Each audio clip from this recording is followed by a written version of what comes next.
여러분은 혹 학교를 졸업할 때를 기억하십니까? 이제 졸업 이후에 사회인으로서 첫 발을 내디딜 때가 생각이 나십니까? 먼 타지를 떠나서, 고향을 떠나서 먼 타지에 와서 작은 하숙방에, 작은 기숙사에 혼자 몸을 웅크리고 지내며 직장 생활을 시작하던 때를 기억하십니까? 저의 대학 생활은 불안한 미래를 앞둔, 그러나 새로운 희망으로 설레이기도 했던 이 두 가지 감정이 교차되는 혼란한 시기였었습니다. 무언가를 해야 하고 이제 부모님을 떠나 독립을 해야 한다는 두려움과 설레임은 평소에 잘하지 않던 기도의 자리로까지 저를 이끌기도 했던 시기였었습니다. 부모가 되어서 또한 아이들이 장성하고 이제 학교를 졸업해서 첫 직장에 출근하는 모습을 바라보며 새벽 출근을 서두르는 아이를 보며 대리기사를 자청하기도 합니다. 딱 2주만 함께 도로 연수를 도와주겠노라고 다짐하고 새벽이면 어김없이 눈이 떠지고 아이와 함께 출근길을 재촉하기도 합니다. 두런두런 출근길에 나누는 이야기는 이제 어른이 다 되었구나 하는 생각이 들기도 했습니다. 그렇게 아이들도 부모를 떠나 이제 자기의 보금자리를 찾아 하나둘 떠나가고 그렇게 독립하고 제자리를 찾아 어엿한 사회인이 되겠지요. 아이들이 초등학교를 입학하던 때가 엊그제 같은데 벌써 이렇게 자라서 대학을 가고 또 졸업하고 이제 사회인으로 독립을 하다니 참으로 대견하고 또 이런 아들을 헌신적으로 돌본 아내가 자랑스럽기도 합니다. 그때마다 부모라는 이름으로 저들의 곁에서 하나님께 기도하며 아이들의 보호자가 되어서 될 수 있어서 참으로 감사하다라는 기도를 드리기도 했었습니다. 이 모든 것이 하나님의 은혜요, 감사할 일들 아니겠습니까? 이제 한 가지 또 걱정되는 것은 아이들이 부모 밑에서 자랄 때는 그나마 가졌던 신앙생활이 가족을 떠나서 생활하면서 하나님과 멀어지지 않을까, 이것이 염려되기도 합니다. 어찌 보면 당연한 것처럼 여겨지기도 합니다. 왜냐하면 강력한 신앙생활을 이끌어줄 지지 집단이 부모들이 사라지고 또 다니던 교회가 멀어지니 더구나 세상 유혹은 또 오죽 무섭지 않겠습니까? 그렇게 닥쳐오는 곳에서 홀로 버티기는 정말 어려울 것이라는 생각도 해봅니다. 그래서 오늘 저는 새 출발을 하고 또 사회 구성원으로 첫걸음을 내딛는 이들, 또 새로운 시작을 무언가 하려고 하는 이들, 그래서 가족을 위해서 우리 모두가 공감할 수 있는 간단한 말씀을 여러분과 함께 나누고자 하는 것입니다. 그것은 다름 아닌 연결되어 있으라 라는 말씀을 여러분에게 드리고 싶습니다. 대학에 가든 결혼을 하든 직장에서 새로운 출발을 하든 군대에 새로이 입대를 하든 그리스도의 몸과 연결되어 있으라 라는 말씀을 여러분에게 드리고 싶습니다. 이 말은 굳이 새 출발을 하는 자녀에게만 국한되는 것은 아닙니다. 이 말은 우리 모두가 들어야 할 말씀입니다. 직장을 이직하고 새로운 일을 시작하든 새로운 곳으로 이사를 가든 은퇴를 하든 사랑하는 사람을 잃어버렸든 아니면 새로운 사랑하는 사람을 만나서 사귐을 시작하든 삶의 새로운 장을 시작하든 성도 여러분은 그 어떤 상태가 되든 하나님과 연결되어 있으시기를 당부드립니다. 여러분이 새로운 시작과 다양한 새 출발을 시작하더라도 절대 잊지 말아야 할 것이 있습니다. 그것은 바로 새 출발을 한다면서 홀로 떠나버리지 마시라는 것입니다. 여러분은 함께 가십시오. 가까이는 그곳에서도 떠난 그곳에서도 신앙인들과 함께 하시기를 바랍니다. 그들 공동체에 함께 몸담으십시오. 홀로 버티기 어려울 때 그들이 분명 여러분들의 힘이 되어 줄 것입니다. 그리고 결정적으로 하나님이 여러분과 동행하시니 그 어려움에서 건져내어 동행해 주실 것을 믿으시기 바랍니다. 떠나서 새로이 자리 잡은 곳에서 신앙 공동체 구성원들을 찾으시기 바랍니다. 하나님의 영이 여러분의 영을 소통케 하고 우리 모두가 경험하는 삶의 여러 전환점을 통해서 여러분을 더 강하고 건강하게 이끌어 주실 것입니다. 이것이 바로 오늘 복음서에서 예수님이 제자들에게 해주신 말씀이다라는 것입니다. 말씀은 우리에게 이렇게 선언합니다. 5절에 이렇게 말씀하시지요.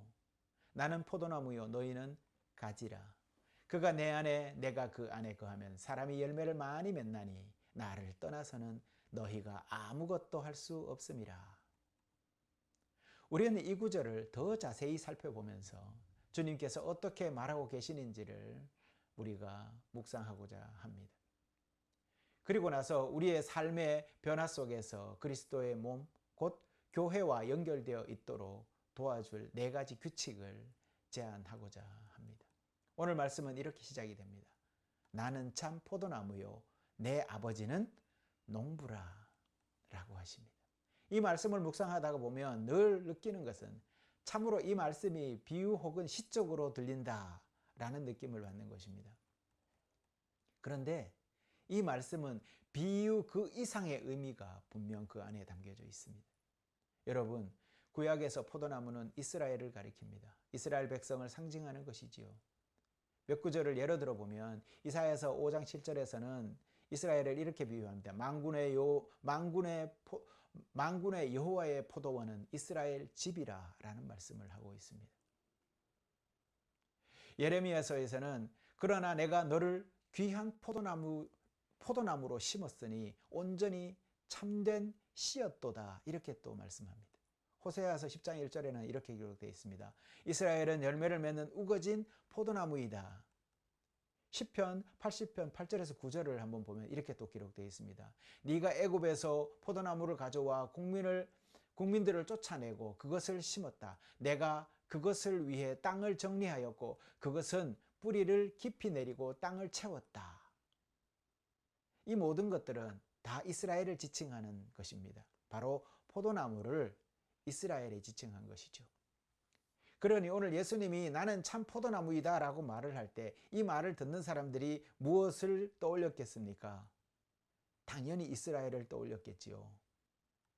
듣는 사람들은 지금 예수님이 무엇을 말씀하고 있는 것인지 척하면 착하고 알아들었던 것입니다. 다시 말해서 예수님은 새로운 포도나무, 즉 새로운 이스라엘을 이야기하고 계셨던 것입니다.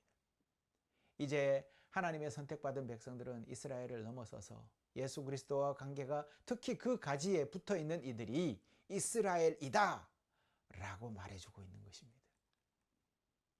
로마서에서 바울은 이스라엘의 조건을 다음과 같이 이야기를 합니다.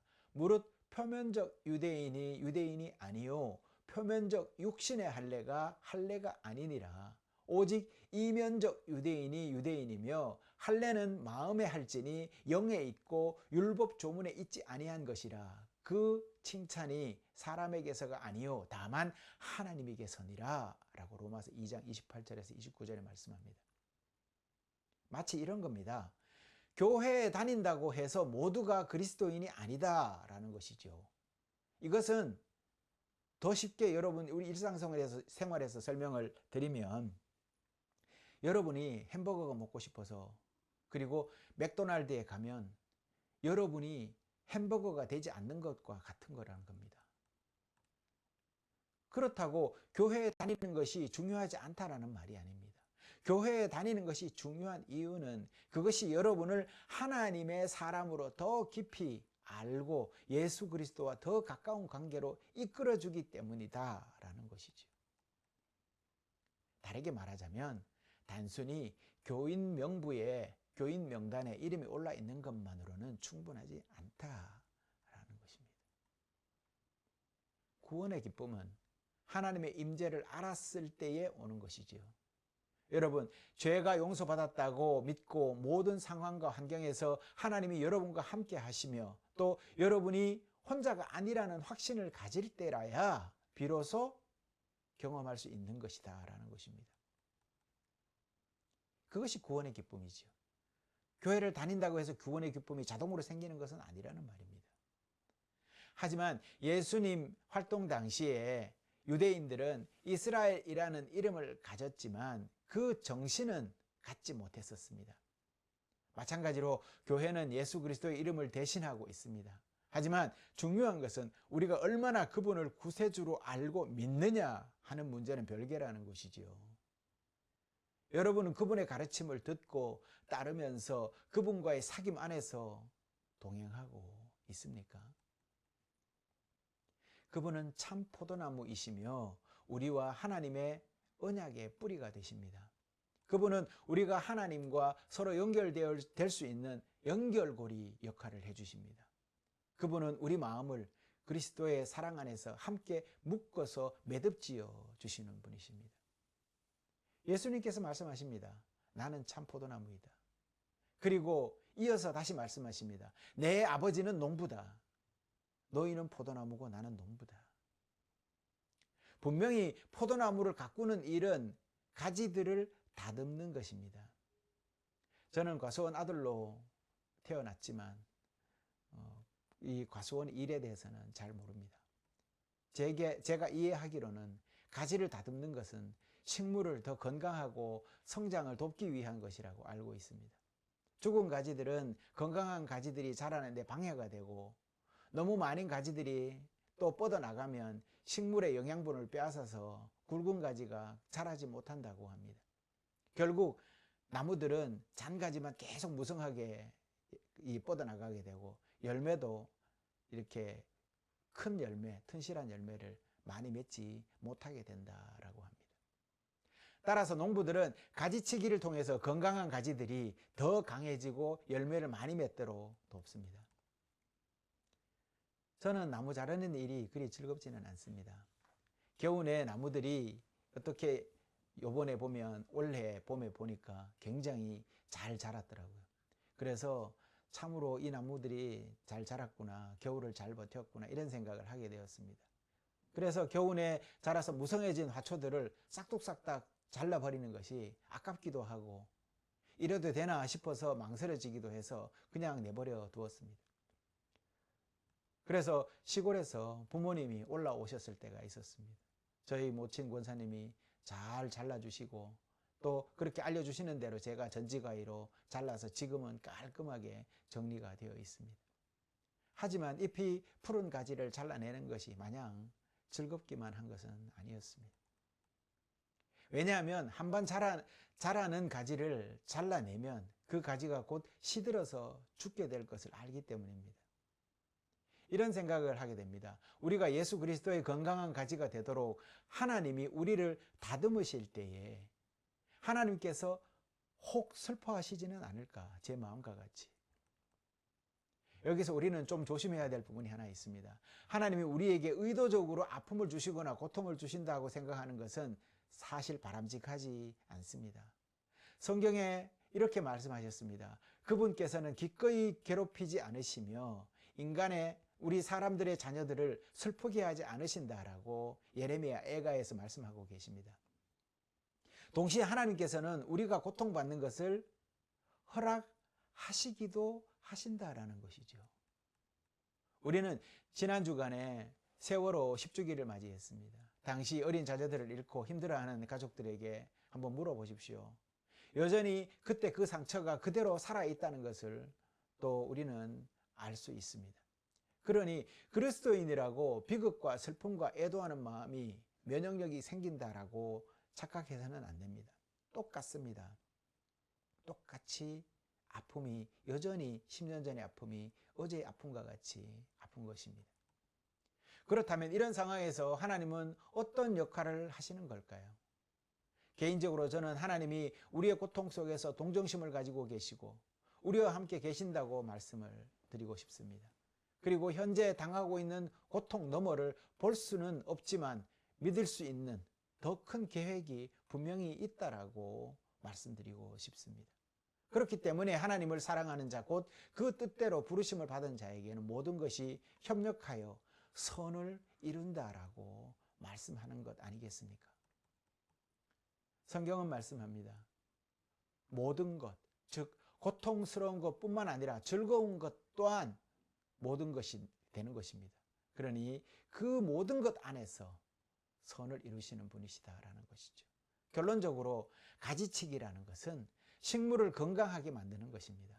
저는 이것이 바울이 로마인들에게 말했던 것이라고 저는 생각을 하는데, 바울은 이렇게 말씀합니다. 다만 이뿐만 아니라 우리가 환난 중에서도 즐거워하나니 이는 환난은 인내를, 인내는 연단을, 연단은 소망을 이루는 줄 알미로다. 소망이 우리를 부끄럽게 하지 아니함은 우리에게 주신 성령으로 말미암아 하나님의 사랑이 우리 마음에 부은 바 됨이니라고 로마서 5장 3절에서 5절에 말씀해 주고 있습니다. 포도나무를 가꾸는 이는 가지를 다듬어서 강하고 또 생산성이 높도록 만듭니다. 하나님께서는 우리 삶의 어려움을 사용하셔서 우리의 믿음을 강하게 하시고 또 그리고 이 땅에서 그의 하나님의 나라를 세우는데 적합한 제자로 성장하도록 이끌어 주십니다. 애니 존슨 플린트라는 사람이 이렇게 말했습니다. 열매를 맺는 가지가 칼날을 느끼는 것은 더 큰 성장, 더 가득 찬 삶을 위해서 다듬어지기 위해서이다. 사랑의 손길이 칼을 들고 가장 부드러운 손길로 자르고 부러뜨리는 것은 어떤 열매를 맺은 당신 삶이 이제 더 많은 것을 열매 맺을 수 있도록 하나님이 인도하는 과정이다 라고 말을 했습니다. 이 말을 하는 것이 조심스럽지만 저 자신에게 조금은 제 일을 좀 돌아보면서 말씀을 좀 드려보겠습니다. 여러분들, 사실 우리가 살아가면서 가족들 가운데 어려운 의료적인 문제로 죽음의 경험을 앞에 두고 이렇게 기도를 할 수밖에 없는, 하나님께 매달릴 수밖에 없는 경험들을 여러분들이 했을 것입니다. 그러한 고통의 시간을 여러분들은 경험할 수밖에 없을 것입니다. 저 또한 마찬가지였습니다. 부모님이 그러한 과정들을 겪고 지금은 치료가 잘 되셔서 지금 이렇게 생활을 하고 계십니다. 하지만 돌아보면 그 경험이 저를 더 나은 사람으로 또 더 진지하고 하나님 앞에 더 친밀한 관계의 신앙인으로 이끌었던 그런 경험들을 고백하지 않을 수가 없습니다.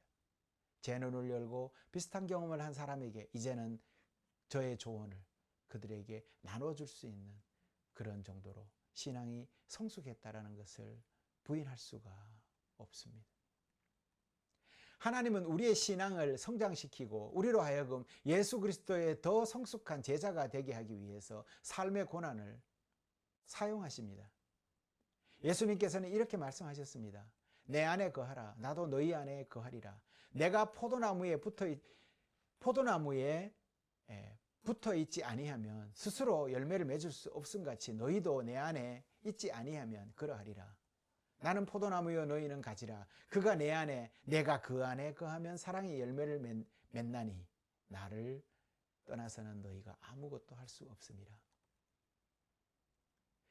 우리가 하나님이 먹이시는 영생의 샘에서 멀어지고 떠나버린다면 우리는 시들기 시작하고 결국은 죽게 될 것입니다. 그러므로 연결된 상태를 유지해야 하는 것입니다. 저희 교회는 하나님의 영의 말씀이 계속 순환하기를 원해서 그 우물에서 물을 계속 길러내는 작업을 하고 있습니다. 바로 영성의 샘입니다. 이 사역이 저에게 있어서 굉장히 중요한 사역이고 이것을 위해서 모든 힘을 거기에 쏟고 있습니다. 여러분들 연결되어 있어야 합니다. 그럼 어떻게 연결되어 있을 수 있을까요? 방법은 단순합니다. 4가지 방법이 있습니다. 먼저 제가 추천드리는 방법은 기도입니다. 두 번째는 말씀을 공부하는 것입니다. 세 번째는 사귐을 가지는 것입니다. 그리고 그 사귐을 통해서 이제는 섬기는 것입니다. 이 네 가지가 방법이다라고 제안드리고 싶습니다. 첫째, 기도입니다. 기도는 건강한 신앙을 유지하기 위한 생명줄과 같습니다. 기도를 통해서 우리는 하나님과 교제할 수가 있습니다. 기도는 길고 복잡할 필요가 없습니다. 친구와의 짧은 또 아침 대화에서처럼 아주 단순한 기도부터 깊고 친밀하여서 오래 머무는 기도와 같이 다양하게 기도는 있을 수 있습니다. 하나님 안에서 단지 몇 분간의 조용한 시간을 보낸다면 하나님의 임재에 집중하게 되고 또 마음속에 있는 것들을 의식 안에서 되새기면서 때로는 큰 소리로 말하기도 하고 그런 다음에 침묵 속에서 미세하게 들려오는 그분의 음성을 기다리는 것, 이것이 기도라고 할 수 있습니다. 이런 방법으로 간단하지만 여러분의 삶에 참여하는 하나님의 그 운행하심을 우리가 경험해 볼 수가 있게 되는 것입니다. 여러분이 지금 직면하고 있는 어떤 상황이나 환경에 대해서도 하나님이 당신과 함께 하신다는 것을 깨닫는 것, 그 사실만으로도 여러분 삶은 큰 변화가 생기게 될 것입니다. 성도 여러분, 하루를 기도로 시작해 보시기 바랍니다. 이 일을 위해서 영성의 샘을 충분히 활용하시기 바랍니다. 둘째는 말씀을 묵상하는 것입니다. 성경에는 이해하기 어려운 복잡한 부분이 있다는 것을 부정하고 싶지는 않습니다. 도저히 이해가 되지 않는 부분도 있지요. 그렇다고 난해하고 어려운 구절 때문에 말씀을 묵상하는 것을 포기해버려서는 안 됩니다. 오히려 하나님이 매우 단순한 구절 속에서 여러분을 대화로 이끌어 주실 수도 있습니다.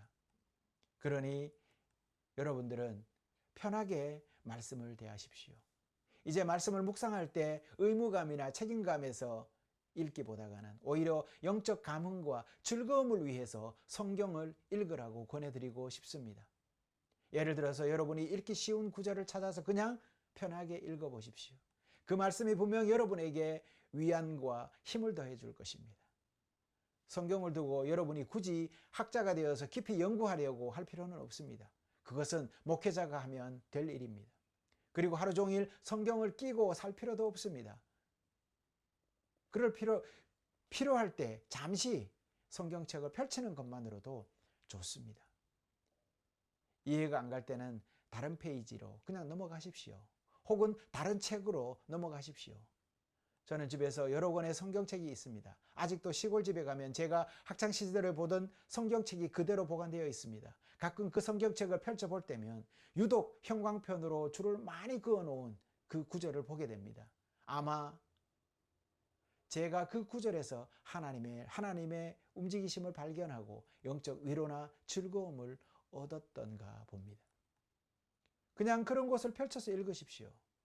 혹 지금 어렵고 힘든 시간을 보낸 분들이 있다면 제가 추천드리고 싶은 말씀이 있습니다. 그것은 시편 91편 1절에서 11절에 있는 말씀입니다. 이 말씀을 요약하면 지극히 높으신 이의 은밀한 곳에 거하는 자는 전능자의 그늘 아래서 머물 것이다 라는 말씀입니다. 그리고 나는 여호와께 말하리라. 그는 내 피난처시요 나의 요새시다. 내가 해를 끼치지 않으며 또 너 거처에서 재앙도 가까이 하지 않으리라. 그분은 너를 지키기 위해서 천사들을 내 모든 길에서 명령해서 너를 지킬 것이다 라는 말씀이 바로 그 말씀입니다. 이것만으로도 여러분이 힘이 되시지 않습니까? 만약 형제 중에 공경에 처한 애들이 있다면 저는 이 말씀을 통해서 그들과 함께 나눌 것입니다. 우선 간단한 기도를 시작하고 이 말씀을 읽은 후에 서로의 말씀을 전하고 하나님과 함께 하심을 그에게 일깨워 줄 것입니다. 그러면 그는 분명 하나님의 위로를 얻고 다시 회복될 것입니다. 제가 하는 것이 아닙니다. 성령님이 그 이후에는 그를 붙들고 이끌어 주실 것이기 때문에 그리하는 것입니다. 이처럼 다른 그리스도인들과의 교류는 여러분에게 신앙을 포기하고 잠시 하나님을 기억하지 못하도록 낙심할 때에 다시 믿음의 눈으로 하나님을 바라볼 수 있도록 이끌어 줄 수 있는 기회가 되는 것입니다. 거기에 여러분들은 쓰임을 받는 것입니다. 다음은 사귐입니다. 신앙인들이 세상 살아가면서 다양한 문제에 노출될 수밖에 없지요. 어떤 집사가 사업을 했답니다. 그런데 사업을 하다 보면 윤리적이지 못한 그러한 결정을 해야 할 때가 있습니다. 하나님을 믿는 신앙인으로 도저히 용납할 수 없는 일도 해야 하는 상황에 맞닥뜨리게 됩니다. 아마 이 집사는 큰 뇌물을 줘야만 이 문제가 해결되는 그런 일이 있었던 것 같습니다. 이 집사는 목사님과 상의를 했습니다. 갈등이 되었습니다. 하나님이 원하지 않는 일인데 이 일은 어떻게 하면 좋을까? 자기는 도저히 사업을 위해서 윤리적이지 못한 일인 줄 알지만 이 일을 해야겠네라고 목사님께 말을 합니다. 목사님은 신앙인이 그런 행동을 하면 본이 되지 않는다 하고 하나님이 그것을 분명 좋아하지 않을 것이라고 조언을 했음에도 이미 집사는 자기가 자기 생각을 굳힌 다음이었습니다. 도저히 말을 해도 듣지 않는 것이었습니다. 그래서 목사님은 최후의 방법을 사용하기로 합니다. 그 집사에게 제안을 합니다. 집사님, 제가 예배를 마친 다음에 이 문제를 교회 공동체 내에서 함께 논의할 수 있는 자리를 만들겠습니다. 집사님이 나와서 지금 상황을 성도들에게 소상하게 이야기를 해 주십시오. 그리고 성도들의 이야기를 들어봅시다. 그때 집사님이 하시고자 하는 계획을 성도들에게 물어보시기 바랍니다. 그래서 그 성도들이 오케이를 하면 저도 하나님의 뜻으로 알고 집사님의 뜻을 받아들이겠습니다. 고민을 하다가 자신 문제를 이야기하겠다고 그래서 조언을 구하기로 하고 예배 말미에 나가서 고민을 이야기했습니다. 회중들 앞에서 자신의 곤란한 일들과 세상에서 해결 방법이 어떠하다라는 것을 말을 했을 겁니다. 결과는 어땠을까요? 성도들 모두가 안타까워하면서 그분에게 위로의 겉면으로 그 길을 가로막아 선 것입니다. 집사는 회중들 앞에서 자신의 이야기를 꺼내놓고 조언을 구하면서 하나님의 인도하심을 자연스럽게 받게 되었던 것입니다. 집사는 버리지 못할 것 같은 문제를 포기해버렸고 의외로 모든 문제는 하나님의 뜻대로 잘 해결되었습니다. 이후에 모든 요구들이 차단되었고 하나님의 뜻 안에서 사업장을 잘 운영할 수 있게 되었습니다. 성도 여러분, 그러니 하나님께 기도하십시오. 말씀을 묵상하십시오. 믿음의 공동체 내에서 섬김과 도움을 구하십시오. 그리고 마지막으로 힘들어하는 이들을 위해서 그리스도의 선한 행동을 실천하십시오. 이는 그리스도의 몸, 즉 교회와 연결되어 있음을 유지하는 가장 좋은 방법 중에 하나인 것입니다. 왜냐하면 종종 그리스도께서 가난하고 낯선 이들의 모습을 한 채 우리에게 다가오시기 때문입니다. 그래서 우리가 특히 되갚을 수 없는 이들을 도울 때에 그 손길을 예수님의 손길이 되어서 우리에게 다시 돌아올 것입니다. 이 모든 것의 요약은 다음과 같습니다. 예수님께서 말씀하셨습니다. 나는 뭐라고요? 포도나무요. 너희는 가지다. 그분은 우리 생명의 근원이십니다. 그분 없이 우리는 시들어 죽을 수밖에 없습니다. 기도, 말씀 묵상, 사귐, 봉사의 실천 덕목을 굳게 지킴으로써 우리는 그리스도의 몸과 하나님의 나라의 영원한 자리를 차지할 수가 있을 것입니다. 그러므로 새로운 출발을 시작하시는 여러분을 축복합니다. 여러분의 성취의 자부심을 느끼면서 사회라는 무대에 발을 내딛고 그리고 머나먼 항해를 하는 그런 시작을 하시는 여러분을 축복합니다. 여러분 모두 여러분의 발걸음의 속도가 여러분 발걸음에 맞추지 마시고 하나님과 함께 걸어가시는 하나님의 보폭에 발맞추는 여러분들이 되시기를 바랍니다.